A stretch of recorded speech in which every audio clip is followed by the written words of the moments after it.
Quand vous entendez les mots liberté d'expression, vous pensez sans doute à des journalistes, à des manifestants ou à des gens critiquant le gouvernement. Mais la liberté d'expression, c'est bien plus que cela. C'est peut-être le meilleur moyen pour aider les gens à réaliser d'autres droits. Prenons le droit à l'eau. Voici Kadi, comme un tiers de la population mondiale, elle vit sans accès à l'eau potable et doit marcher 1 heure par jour pour aller chercher de l'eau pour toute sa famille.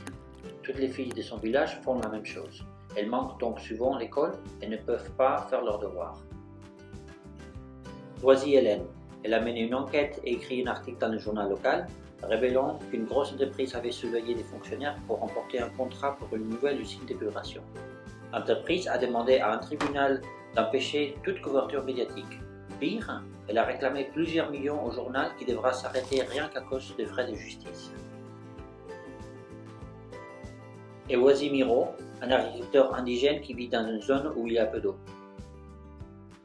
Les membres de sa tribu ont appris qu'un barrage allait être construit sur leur terre ancestrale pour fournir de l'eau à une ville de la région, mais pas à eux. Personne ne les a informés du projet ou ne leur a demandé ce qu'ils souhaitaient. Tous les trois luttent pour défendre leur droit à l'eau et à l'assainissement, mais à quoi la liberté d'expression pourrait servir? Cela signifie que Kadi, Hélène et Miro ont le droit de savoir, de s'exprimer et d'être entendus.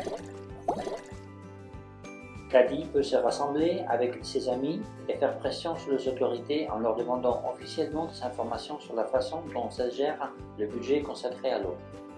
Le gouvernement est tenu d'expliquer comment il dépense l'argent public, donc vous pouvez être sûr que le village de Kadi aura bientôt un puits. Hélène peut organiser une campagne sur un réseau social pour soutenir le journal local et son enquête sur la corruption. Dans peu de temps, soit l'entreprise renoncera, soit les autorités locales enquêteront sur ces informations. Quant à Miro, il peut organiser un sit-in avec sa communauté dans les locaux des autorités et faire appel aux médias. Sous peu, le gouvernement admettra son erreur et invitera Miro à participer à un nouveau processus de consultation. Ensemble, nous devons protéger le droit à la liberté d'expression pour veiller à ce que nous ayons tous accès à l'eau et à l'assainissement. Si vous voulez plus d'informations ou savoir ce que vous pouvez faire, cliquez ici pour lire et partager les principes relatifs à la liberté d'expression et droit à l'eau et à l'assainissement.